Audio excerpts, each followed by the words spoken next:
S ದಕ್ಷಿಣ ಕನ್ನಡದ ಬಗ್ಗೆ ಮಾತನಾಡೋದಾದ್ರೆ ದಕ್ಷಿಣ ಕನ್ನಡದಲ್ಲಿ ನಾವು ಸ್ವೀಕರಿಸಿದಂತಹ ಒಟ್ಟು ಕರೆಗಳು 5253 ಒಟ್ಟಾರೆಯಾಗಿ ಸ್ವೀಕಾರ ಮಾಡಿದಂತಹ ಕರೆಗಳು. ಇದು ರಾಜ್ ನ್ಯೂಸ್ಗೆ ಬಂದಂತಹ ಕರೆಗಳು, ನೀವೇ ಮಾಡಿದಂತಹ ಕರೆಗಳು.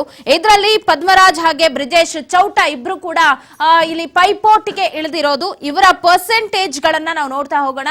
ಟಿವಿ ಸ್ಕ್ರೀನ್ ಮೇಲೆ ನಿಮ್ಗೆ ಕಾಣಿಸ್ತಾ ಇದೆ. ಇಲ್ಲಿ 2552 ಮತಗಳನ್ನ ಪಡೆದುಕೊಂಡಿದ್ದಾರೆ.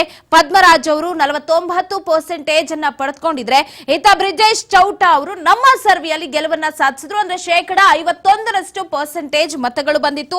2701% ಮತಗಳನ್ನ ಪಡೆದುಕೊಂಡು ಅವರು ಇಲ್ಲಿ ಗೆಲುವನ್ನ ಸಾಧಿಸಿದ್ರು.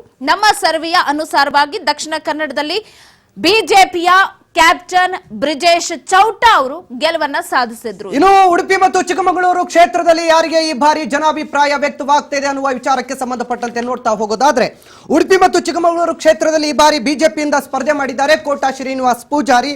ಇನ್ನು ಕಾಂಗ್ರೆಸ್ನಿಂದ ಸ್ಪರ್ಧೆ ಮಾಡಿದ್ದಾರೆ ಕೆ ಜಯಪ್ರಕಾಶ್ ಹೆಗ್ಡೆ. ಸೊ ಈ ಇಬ್ಬರ ನಡುವಿನ ಪೈಪೋಟಿಯಲ್ಲಿ ಈ ಬಾರಿ ನಮಗೆ ಬಂದಂತ ಒಟ್ಟು ಕರೆಗಳ ಸಂಖ್ಯೆ 7084 ಕರೆಗಳ ಪೈಕಿ ಜನಾಭಿಪ್ರಾಯ ವ್ಯಕ್ತವಾಗಿರೋದು ಕೋಟಾ ಶ್ರೀನಿವಾಸ್ ಪೂಜಾರಿ ಅವರಿಗೆ 51%, ಇನ್ನು ಜಯಪ್ರಕಾಶ್ ಹೆಗ್ಡೆ ಅವರಿಗೆ 49% ಮತಗಳು.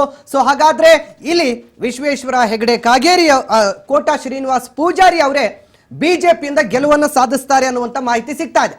ಸೊ ಒಟ್ಟಾರೆ ಇವತ್ತು ಕರಾವಳಿ ಕರ್ನಾಟಕ ಭಾಗದ 3 ಲೋಕಸಭಾ ಕ್ಷೇತ್ರಗಳ ಬಗ್ಗೆ ನಾವೀಗೇನು ರಿಸಲ್ಟ್ ಅನ್ನ ನೋಡಿದ್ದೀವಿ. ಅದರಲ್ಲಿ 2 ಬಿಜೆಪಿ, 1 ಕಾಂಗ್ರೆಸ್ ಗೆಲುವನ್ನ ಸಾಧಿಸುತ್ತೆ ಅನ್ನುವಂತ ಮುನ್ಸೂಚನೆ ಸಿಕ್ಕಿದೆ. ಇನ್ನುಳಿದಂತ ಕ್ಷೇತ್ರಗಳ ಮಾಹಿತಿಯನ್ನು ಕೂಡ ಕೊಡ್ತಾ ಹೋಗ್ತೀವಿ ಚಿಕ್ಕದೊಂದು ವಿರಾಮದ ಬಳಿಕ.